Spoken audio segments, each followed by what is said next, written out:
Hello guys, welcome to this channel. सबसे पहले मैं आपको इंट्रोड्यूस करना चाहता हूँ। मेरा नाम निखिल है और मैं पिछले 5 साल से ट्रेड कर रहा हूँ। Indian stock market and forex market भी ट्रेड करता हूँ मैं। एंड मैं काफ़ी टाइम से सोच रहा था कि यूट्यूब पे ये वीडियो बनाऊँगा और अपनी ट्रेडिंग जर्नी को डॉक्यूमेंट करूँगा।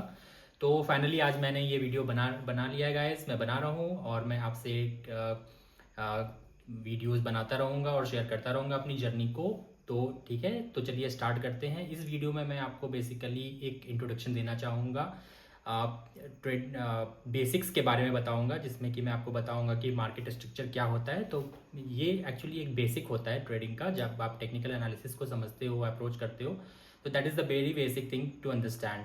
तो मैं इस वीडियो में आपसे यही इंपॉर्टेंट चीज़ को डिस्कस करूंगा, स्टार्ट करूंगा, और फिर जब सब्सिक्वेंटली हम और भी वीडियोस लाएंगे तो उस वीडियो में मैं अपने ट्रेड को भी आपसे शेयर करूंगा। तो चलिए स्टार्ट करते हैं। मैं आपको स्क्रीन पे लेके जाता हूँ और वहाँ पे डिस्कस करते हैं फर्दर। सो हेलो एवरीवन, मैं आपको स्क्रीन पे लेके जाऊंगा अभी और वहाँ पे मैं आपको दिखाऊंगा, एक्सप्लेन करूंगा मार्केट स्ट्रक्चर के बारे में। मार्केट स्ट्रक्चर टेक्निकल एनालिसिस का बहुत ही बेसिक सा एलिमेंट होता है। जब भी आप टेक्निकल एनालिसिस को अप्रोच करते हो एंड उसके बेसिस पे ट्रेड करते हो, तो आपको मार्केट स्ट्रक्चर समझना बहुत ज़रूरी होता है। And I am sure mostly बहुत सारे लोगों को पता भी होगा मार्केट स्ट्रक्चर क्या होता है, कैसा होता है। तो मैं इसको एक छोटा सा एक ओवरव्यू आपको दे देता हूँ मार्केट स्ट्रक्चर के बारे में, एंड इंट्रोडक्शन दे देता हूँ। एंड उसके बाद फिर मैं आपको कुछ ऐसी चीज़ें भी बताऊँगा जो कि थोड़ी सी और भी ज़्यादा इम्पॉर्टेंट है। तो चलिए स्टार्ट करते हैं। मैं आपको स्क्रीन पे लेके चलता हूँ।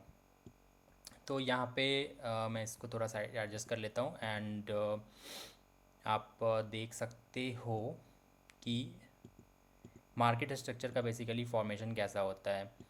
तो जब जब प्राइस, स्टॉक प्राइस या कोई भी प्राइस जब यहाँ पे हायर हाई हायर लो का फॉर्मेशन बना रहा होता है, तो हम इसको कंसिडर करते हैं अप ट्रेंड है। क्लियरली आपको दिख रहा होगा कि प्राइस राइज कर रहा है एंड अपने प्रीवियस हाई को ब्रेक कर रहा है और एक न्यू हाई लगा रहा है। तो यहाँ पे हम इसको बोलेंगे कि ये एक अप ट्रेंड है, क्योंकि अपने प्रीवियस हाई को ब्रेक कर रहा है एंड यहाँ पे lower low higher high higher low का फॉर्मेशन हो रहा है। तो ये एक अप ट्रेंड है, ठीक है। एंड जब भी प्राइस यहाँ पे एक नया हाई लगाता है, तो हम इसको कंसिडर करते हैं कि this is a establish up trend, because यहाँ पे हायर हाई हायर लो का फॉर्मेशन हो रहा है। And this thing basically is a new high compare to the previous high. तो ये एक हायर हाई है। और इसको अपोजिट डायरेक्शन में भी आप समझ सकते हो। अगर यहाँ पे लोअर लो लोअर हाई का फॉर्मेशन हो रहा है, तो ये एक डाउन ट्रेंड है। एंड यहाँ पे प्राइस नीचे जा रहा है, आप देख रहे हो क्लियरली कि यहाँ पे this low is lower than the previous low. So that's why we are calling this lower low. And this high is previous than this low is higher than previous low. That's why we are calling this lower high. So lower high, lower low, higher high, higher low. ये एक trend को identification करने के लिए this is the structure that we have to understand first of all. तो जब भी price एक नया लो लगाता है, तो हम इसको कंसिडर करते हैं कि एक ट्रेंड इस्टेब्लिश हो गया है, एक डाउन ट्रेंड इस्टेब्लिश हो गया है, ठीक है। तो आप यहाँ पे देख रहे हो, यहाँ पे आप देख रहे हो कि ये जो पार्ट होता है, this part is something we call pull back, ठीक है। तो अब मैं इस वीडियो में आपको एक्सप्लेन करूँगा कि पुल बैक कितने टाइप्स के होते हैं। आपको इन चीज़ों को याद करने की ज़रूरत नहीं है, ये आपको कहीं पे भी काम नहीं देने वाला है, एग्ज़ाम में नहीं आएगा। बट आपको ये समझने की ज़रूरत है कि ये पुल बैक कितने तरह के होते हैं, तो आप उसको कैसे ट्रेड कर सकते हो। जब आप प्रैक्टिकली ट्रेड करने जाते हो, तो वहाँ पे आपको डिफरेंट डिफरेंट टाइप्स के पुल बैक मिलेंगे, क्योंकि हमेशा इतना क्लियर नहीं होता है, काफ़ी डिफरेंसेस होते हैं। और गाइज एक और चीज़ मैं आपको बता देता हूँ कि इस वाले यहाँ पे जैसे ये प्राइस राइज कर रहा है, तो यहाँ पे price higher high higher low लगा रहा होगा छोटे टाइम फ्रेम में, ठीक है। और यहाँ पे लोअर लो लोअर हाई लगा रहा होगा छोटे टाइम फ्रेम में। जब हम टॉप डाउन एनालिसिस करते हैं, तो हम इन चीज़ों को आइडेंटिफाई करते हैं।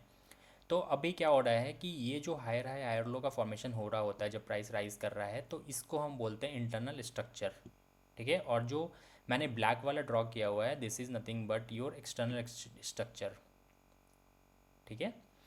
तो अब क्या है कि पुल बैक के बारे में मैं आपको जो बातें बताने वाला हूँ, वो आपको डेफिनेटली काम देगा आपके ट्रेडिंग में। आपको इसको आप समझो, इसको प्रैक्टिस करो, एंड डेफिनेटली आप इसमें देखोगे कि आपके ट्रेडिंग में कुछ हेल्प मिलेगी इससे। तो मैंने इसके लिए एक पीडीएफ बना के रखा हुआ है, यहाँ पे मैं आपको क्विकली एक्सप्लेन कर देता हूँ कि ये क्या होता है। तो इसमें एक जो पुल बैक का टाइप होता है ये होता है अग्रेसिव पुल बैक। इसमें जब एक ब्रेक ऑफ स्ट्रक्चर हो गया और इस्टेब्लिश हो गया कि अप ट्रेंड है, तो अप ट्रेंड के बाद हम यहाँ पे एंटिसिपेट करते हैं कि एक न्यू हाई लगेगा एक पुल बैक के बाद। मतलब एक पुल बैक का एक्सपेक्टेशन है, पुल बैक के बाद हमें यहाँ पे न्यू हाई एक्सपेक्ट करेंगे। तो पुल बैक जब ये आ रहा है नीचे की तरफ, तो ये एक ही बहुत ही अग्रेसिव पुल बैक है, क्योंकि यहाँ पे प्राइस शार्पली फॉल हुआ, फॉल होने के बाद एक छोटा सा राइज हुआ और वापस से फॉल हुआ एंड फिर अपने डिमांड जोन के पास से यहाँ से प्राइस बहुत बड़ा इम्बैलेंस क्रिएट हो गया। तो ये एक अग्रेसिव पुल बैक का टाइप हो गया। एंड यहाँ पे सेम ये डाउन ट्रेंड के केस में है। एंड फिर आप देखोगे नीचे ये वाला जो पुल बैक होता है, ये this is a corrective pull back. तो करेक्टिव पुल बैक में क्या होता है कि प्राइस अपने स्ट्रक्चर को ब्रेक किया, एक ब्रेक ऑफ स्ट्रक्चर हुआ एंड वापस से जब पुल बैक करने आया है तो यहाँ पे छोटे छोटे हायर लो का फॉर्मेशन करके ये प्राइस नीचे आ रहा है। एंड नीचे आने के बाद ये वापस से शूट कर जाता है ऊपर की तरफ। तो this is basically a corrective pull back. Corrective pull back के ये ऐसे होते हैं। इसको आप ऐसे पहचान सकते हो कि जब प्राइस एक इंटरनल स्ट्रक्चर को हायर लो बना के और अपने मेजर सप्लाई जोन की तरफ जा रहा है एंड वापस वहाँ से प्राइस नीचे की तरफ मेल्ट हो जाता है, तो फिर हम यहाँ पे इसको बोलते हैं करेक्टिव पुल बैक, क्योंकि यहाँ पे बहुत सारे करेक्टिव मूव्स आपको दिख रहे हैं, तो इसीलिए ये करेक्टिव पुल बैक होता है।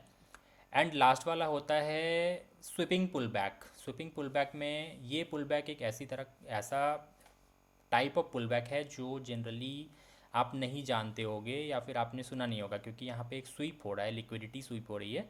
तो ये जो वापस से यहाँ पे यही हुआ है कि प्राइस ने एक ब्रेक ऑफ स्ट्रक्चर दिया। ब्रेक ऑफ स्ट्रक्चर देने के बाद यहाँ पे प्राइस नीचे आता है और यहाँ से प्राइस ऊपर जाने की कोशिश करता है। एक यहाँ पे एम पैटर्न भी बना हुआ है, डब्लू पैटर्न भी बना हुआ है, सॉरी यहाँ पे डब्लू पैटर्न बना हुआ है, यहाँ पे एम पैटर्न बना हुआ है। तो प्राइस क्या कर रहा है, यहाँ पे बायर्स को इनवाइट कर रहा है एंड ये एक अप ट्रेंड है, इस्टेब्लिश्ड अप ट्रेंड है। तो यहाँ पे मोस्टली बहुत सारे लोग यहाँ पे बाइंग एक्टिविटीज़ बाइंग करते हैं। एंड उसके बाद एक लिक्विडिटी स्वीप होता है, जो यहाँ पे बहुत सारे SL order, stop loss orders लगे होते हैं, उनको यहाँ पे मार्केट स्वीप करके वापस से ऊपर चला जाता है अपने डिमांड जोन से। एंड लाइकवाइज डाउन ट्रेंड में भी ऐसे ही होते हैं कि एक प्राइस ने यहाँ पे स्ट्रक्चर ब्रेक किया, एक नया लो लगा, नए लो लगने के बाद यहाँ पे एक एम पैटर्न का फॉर्मेशन हुआ।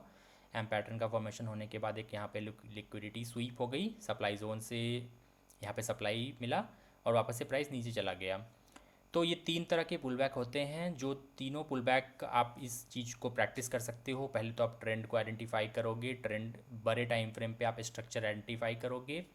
उसके बाद आप छोटे टाइम फ्रेम पे आओगे और वहाँ पे पुल बैक को अंडरस्टैंड करोगे कि ये पुल बैक कौन सा है, अग्रेसिव पुल बैक है या फिर ये एक करेक्टिव पुल बैक है या फिर एक स्वीपिंग पुल बैक है। और जैसा भी पुल बैक रहेगा, उस पुल बैक को आप आइडेंटिफाई जब कर लेते हो तो आप उस पुल बैक के अकॉर्डिंग छोटे टाइम फ्रेम पे जाके वहाँ पे एक एंट्री प्लान कर सकते हो एंड अपने ट्रेड को होल्ड कर सकते हो कॉन्फिडेंटली। क्योंकि आपको जब बेसिक अंडरस्टैंडिंग आ जाएगी कि ये आप क्या कर रहे हो, आप स्विपिंग पुल बैक को ट्रेड कर रहे हो या फिर आप करेक्टिव पुल बैक को ट्रेड कर रहे हो या फिर आप अग्रेसिव पुल बैक को ट्रेड कर रहे हो, तो इस चीज़ को पहले समझना ज़रूरी है।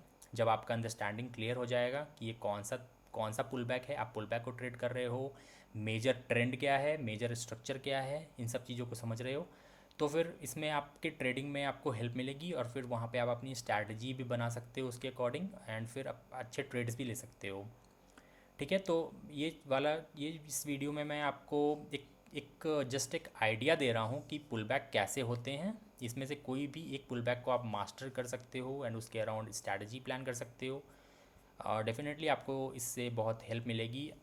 इसको आप इनकॉर्पोरेट कर सकते हो अपने ट्रेडिंग में। एक बार प्रैक्टिस करके देखो, समझने की कोशिश करो कि ये पुल बैक किस तरह, कैसे ये पुल बैक कैसे हैं, बड़े स्ट्रक्चर में ये पुल बैक कैसे बन रहे हैं, ये पुल बैक हैं या इंटरनल स्ट्रक्चर है या मेजर स्ट्रक्चर है। उन सब चीज़ों को समझने में आपको आइडिया मिल जाएगा, क्योंकि जब आप टॉप डाउन एनालिसिस करोगे तो ये पुल बैक आपको क्लियर समझ में आएगा कि ये अग्रेसिव पुल बैक है या फिर ये डाउन ट्रेंड है। इसमें बहुत सारा कन्फ्यूजन होता है लोगों को, तो इसलिए मैंने आपको एक छोटा सा नटशेल में ये बताने का ट्राई किया है। आई होप कि डेफिनेटली आपको इससे हेल्प मिले एंड मैं आपको नेक्स्ट किसी वीडियो में और भी नई चीज़ों को डिस्कस करूँगा एंड बताऊँगा वहाँ पे कि कैसे आपको एक अच्छी ट्रेडिंग स्ट्रैटेजी बनानी होती है, या फिर आपको और भी सारी चीज़ों को बताऊंगा धीरे धीरे करके शॉर्ट में, जैसे कि इम्बैलेंसेस क्या होते हैं, या फिर आपको डिमांड जोन या सप्लाई जोन। जैसे मैंने यहाँ पे, आपने देखा कि मैंने यहाँ पे डिमांड जोन बनाया हुआ है, यहाँ पे भी डिमांड सप्लाई जोन बनाया हुआ है, तो डिमांड जोन सप्लाई जोन के अराउंड भी मैं वीडियोस बना दूंगा, इससे आपको बहुत हेल्प मिलेगी। तो आज के लिए इतना ही रखते हैं इस वीडियो में। Thank you very much.